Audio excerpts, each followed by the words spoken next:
আসসালামু আলাইকুম প্রিয় শিক্ষার্থীবৃন্দ। আমি রাজু আহমেদ। তো আজকে তোমাদের মাঝে নিয়ে এসেছি নবম ও দশম শ্রেণীর আলোর প্রতিফলন এই অধ্যায়টি নিয়ে। তো এই অধ্যায়টিতে আজকে আমরা বেসিক সূত্রগুলো নিয়ে আলোচনা করব। চলো আলোচনা করা যাক। তো প্রথমে দেখো, এই অধ্যায়ে যে সূত্রগুলো আমাদের প্রয়োজন পড়বে, সূত্রগুলো তোমরা মুখস্থ করে নেবে, আমি এখানে লিখে দিয়েছি। তো প্রথমে দিয়েছি এফ ইকুয়াল r/2। এখানে এফ মানে কি? এফ মানে দেখো, এখানে একটা খেয়াল করো, এটা হচ্ছে আমাদের একটা অবতল দর্পণ। তো অবতল দর্পণের কয়েকটা বিষয় এখানে লক্ষ্য রাখতে হবে। অবতল দর্পণের সবচেয়ে উঁচু জায়গাটা হচ্ছে আমাদের মেরু অঞ্চল, যেটাকে আমরা পি দ্বারা প্রকাশ করবো এখানে। তাহলে পি মানে কি? পি মানে হচ্ছে মেরু। এখন এই মেরু থেকে এই কেন্দ্র পর্যন্ত যে জায়গাটা আছে, এটা হচ্ছে আমাদের বক্রতার কেন্দ্র, যেটাকে আমরা প্রকাশ করি সি দ্বারা। তাহলে সি ইকুয়াল বক্রতার কেন্দ্র। মেরু আর বক্রতার কেন্দ্রের মাঝের যে জায়গাটা আছে সেটার নাম হচ্ছে ফোকাস, মানে যে দূরত্বটা আছে সেটা হচ্ছে ফোকাস দূরত্ব। তাহলে সি হচ্ছে বক্রতার কেন্দ্র, এফ হচ্ছে ফোকাস দূরত্ব, আর পি হচ্ছে মেরু অঞ্চল। আর এই যে রেখাটা দেখতেছে, এটা হচ্ছে, আমরা বলতে পারি এটাকে প্রধান অক্ষ।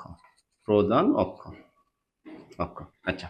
তো ধরো আমরা এই দর্পণের সামনে কোনো একটা জায়গাতে, সাপোজ আমরা এখানে একটা লক্ষ্য বস্তু দাঁড়া করলাম, কোনো একটা বস্তু রাখলাম। এই বস্তুটা হচ্ছে আমাদের সেই লক্ষ্য বস্তু, কাঙ্ক্ষিত লক্ষ্য বস্তু। এখানে খেয়াল রাখো যে তোমরা, যে এই বক্রতার কেন্দ্র বরাবর যে দূরত্বটা রয়েছে সেটাকে আমরা বলবো বক্রতার ব্যাসার্ধ, যাকে আমরা আর দ্বারা প্রকাশ করি। বক্রতার ব্যাসার্ধকে আর দ্বারা প্রকাশ করা হয়। তাহলে খেয়াল করো তো, এ এফ যেহেতু এই দুইটার অর্ধেক, তাহলে আমরা এফ ইকুয়াল লিখতে পারি, কি r/2, যেহেতু এটা বক্রতার ব্যাসার্ধের অর্ধেক। এই জন্য এই সূত্রটা হচ্ছে কি এফ ইকুয়াল r/2। তাহলে এফ এখানে কি? এফ হচ্ছে ফোকাস দূরত্ব, আর হচ্ছে কি? আর হচ্ছে বক্রতার ব্যাসার্ধ। তাহলে আর হচ্ছে কি? আর মানে আমরা এখানে আর ইকুয়াল বক্রতার ব্যাসার্ধ। আচ্ছা, তারপর সূত্রটা হচ্ছে দূরত্ব নির্ণয় সূত্র। সেটা ক্ষেত্রে খেয়াল করো, এখানে আমরা লিখেছি কি যে 1/u equal 1/v equal 1/f। এখানে ইউ হচ্ছে কি? ইউ হচ্ছে আমরা যে যে লক্ষ্যবস্তুটা এখানে রেখেছি, লক্ষ্যবস্তুটা। তাহলে ইউ মানে আমরা লিখছি লক্ষ্যবস্তুর দূরত্ব। এই মেরু থেকে লক্ষ্যবস্তুর যে দূরত্বটা, সেটা হচ্ছে ইউ। মেরু থেকে লক্ষ্যবস্তুর দূরত্বটা হচ্ছে ইউ।